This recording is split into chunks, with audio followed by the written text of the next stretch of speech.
Hop, assalomu alaykum. Mizoj to'g'risida videolarimizni davom ettiramiz. Mijoz deb kelishtirib bering deyishibdi. Kelishtirib bera olmayman, chunki rahmatda shaxmat degandek bo'lib qolaman.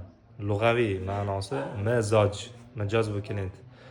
Hop, safro mizoj to'g'risida gapiring deyishibdi. Safro mizoj aytganimizdek temperamentlari tez araz, juda tez fikrlaydigan, harakatlari tez, ozg'inchadan keyin yuzlari kirganroq bo'ladi odatda. Tomirini ushlab ko'rib bilsa bo'ladi, tezroq uradi. Uni taxikardiya deb o'ylash kerak emas. Tabiiy shunaqa bo'ladi va quruqroq ovqatlaydi, o'tkir ovqatlaydi, achchiqroq ovqatlaydi. Shu bilan birgalikda o'sha o'zini zamonaviy nutritsiolog, valeolog, dietolog deyapman deganlardagi 3 litr, 5 litr suv ichgan norma bo'lmasam sog'lom emas deyishligiga u hech qachon to'g'ri kelmaydi. U xos hamma narsa mizojiga muvofiq bo'ladi. Misol safron mizoj unaqa ko'p suv talab qilmaydi organizmi. Ba'zi birlarini bilaman.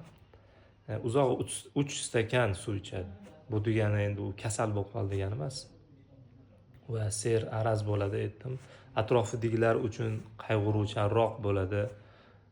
Ko'proq odatdagidan ko'ra nisbiy ma'noda ulardan ko'proq boshlovchilar, boshqaruvchi, misol uchun firma direktori, zavod direktori yoki liderlarga o'xshagan odamlar safron mizojidan ko'p chiqqan.